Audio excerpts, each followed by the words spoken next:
Hello and welcome to days 4 through 8 of the London Film Festival. I have more exciting film festival news coming up, so make sure to stay until the end of the video where I will be telling you what I'm going to be doing in the next couple of weeks. Today I'm going to be looking at 9 more films from the London Film Festival. We've got Mangrove, Bloody Nose Empty Pockets, Shirley, Undine, Never Gonna Snow Again, Time, Supernova, Wolfwalkers and One Night in Miami. This will probably be the last video I do on LFF content this year, but there's a lot to get through, so I'm going to try and be as quick as possible while giving you, a little teaser of reviews. So Steve McQueen's been working on an anthology series, at least that's what I'm calling it, no one's really sure what to call it at the moment, but it consists of 5 separate films and they're all coming to BBC One starting on the 15th of November and then on a weekly basis after that. The one I got to see was Mangrove and it's great.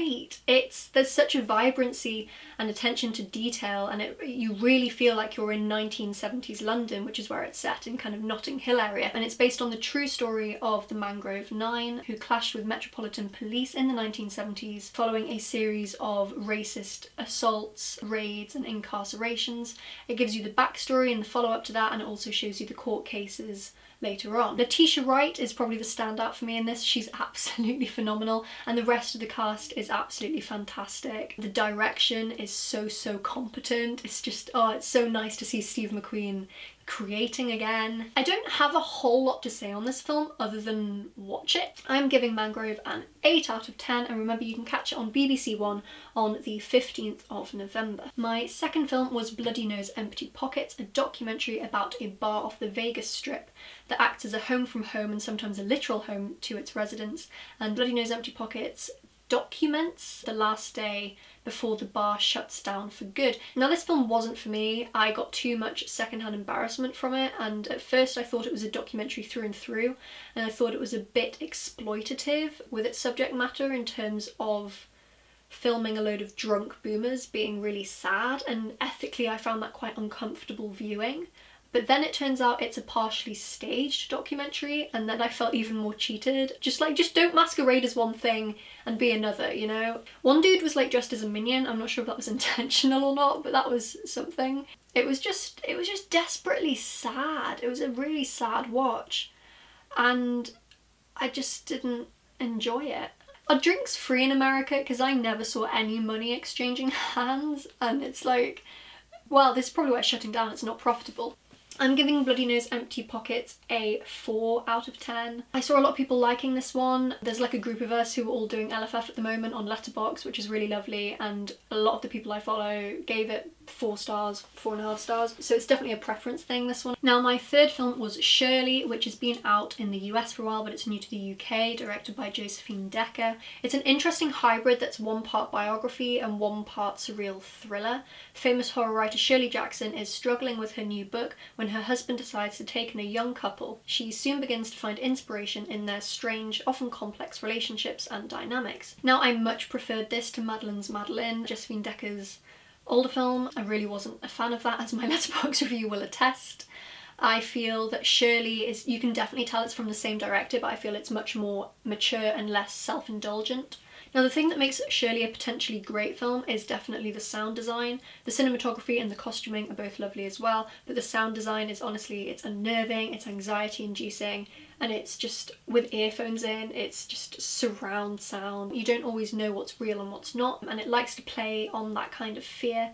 Though it never fully came together as a film for me, I appreciated the risks it took, and that includes Elizabeth Moss's duck shirt, which I'm kind of in love with. I'm giving Shirley a 7 out of 10, and it's due a wide release in the UK on the 30th of October. My fourth film was German feature Undine. Now this is a modern twist on like a myth of old, sort of the mermaid myth. Think Brothers Grimm meets Under the Skin. Set in contemporary Berlin, it's quite a morose love story that only works because the 2 leads share such an interesting chemistry.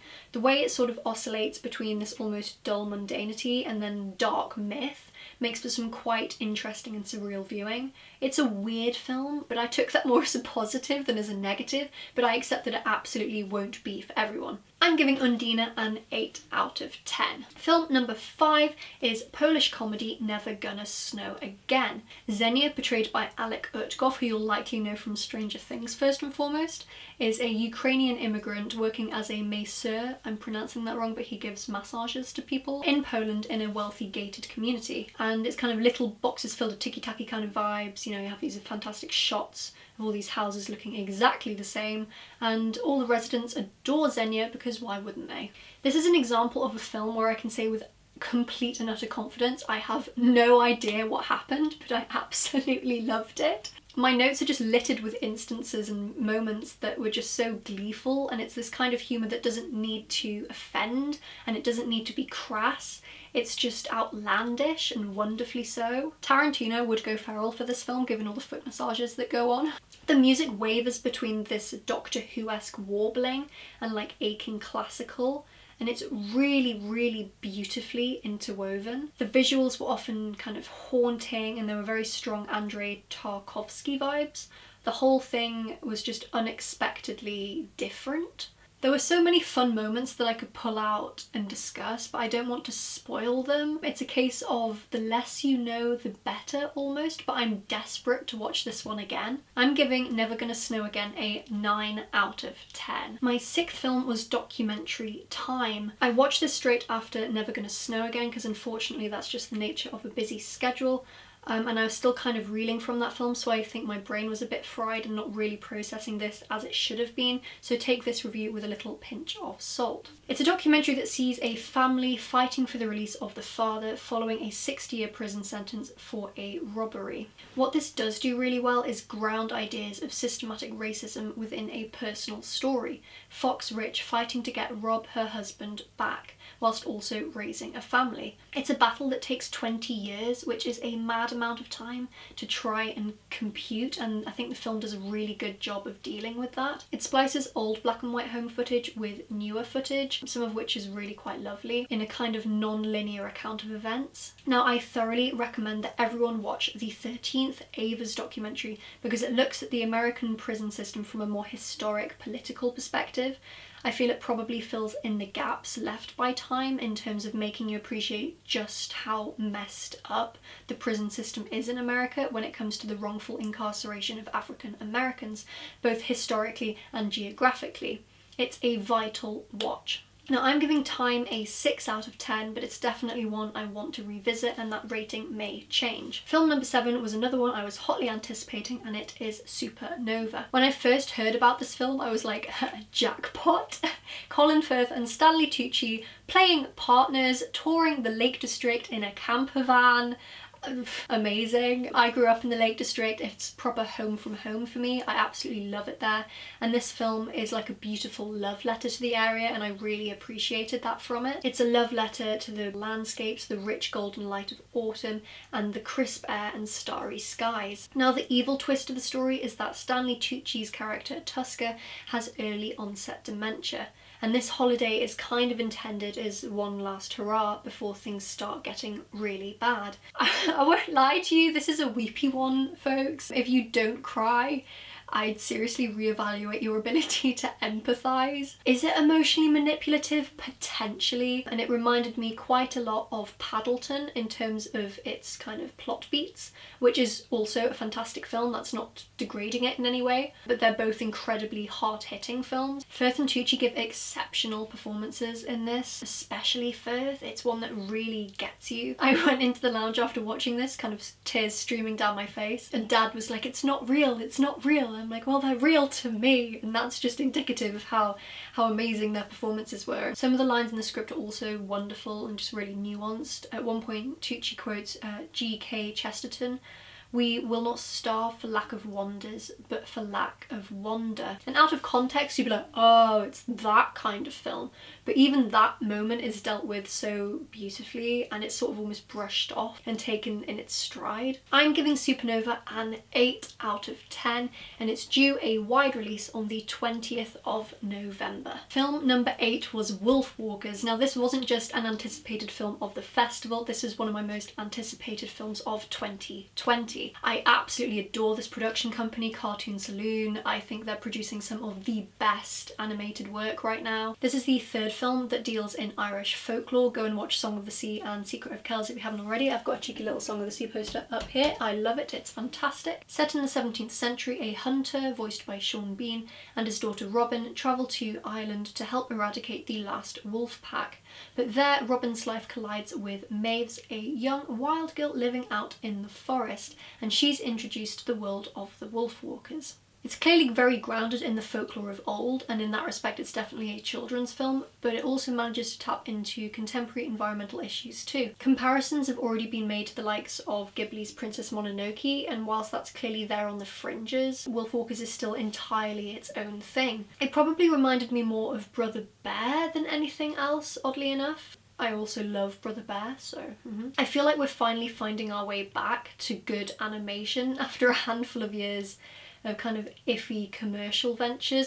Disney. The way it represents differing points of view in the animation style itself is incredible. The thing I could most readily compare Wolfwalkers to is like an illuminated manuscript, like an old Celtic manuscript. It's just so intricately designed, so much care and thought has gone into every single frame. It's stunning. It's really stunning. Now I'm very tempted to do an entire video dedicated to Wolfwalkers and also kind of touching on Song of the Sea and Secret of Kells, and if that's something you'd be interested in, please do drop a comment down below and I will make it. I'm giving Wolfwalkers a 9 out of 10 and it'll be available on Apple TV on the 11th of December. My 9th film was Regina King's One Night in Miami. Now I watched this first thing on a Sunday morning and there was a hell of a lot of talking. It's like watching quite a dense theatre production before noon. It's probably not the most advisable thing. Directed by Regina King, we love to see it. One Night in Miami depicts a fictional account of an evening where icons Malcolm X, Muhammad Ali, Jim Brown and Sam Cooke convene and discuss their respective roles in the 60s civil rights movement. Now obviously this discussion takes the form of a dialogue rather than a sit-down history lesson, and I admit that when it got going and had something to say, it was good. My main issue with it was that it felt like a play, and it got especially stagnant in its second act. There's nothing to say that reimagined plays like this one can't be cinematic. I'm thinking of the recent production of The Boys in the Band, which worked particularly well. So it can work, but for this one, it never felt as though it had enough life and enough movement in it. And I think film really struggles when you lack that kind of kineticism. One Night in Miami was definitely at its best when it was teaching me something. I'm going to give One Night in Miami a 6 out of 10. And that's it for the London Film Festival coverage. I've really enjoyed doing this. I've seen 21 films so far and still have a couple to go, but I'm going to be busy next week because, exciting announcement, I'm going to be a virtual volunteer for the Leeds Film Festival, which is the second biggest in England after London. So that'll be taking up quite a lot of my time. I'm really excited to join the team and get stuck in. Now, if you enjoyed today's video, be sure to drop a like down below. It really helps me out. And if you're excited for more film festival coverage, reviews and best of lists, be sure to subscribe. Until next time,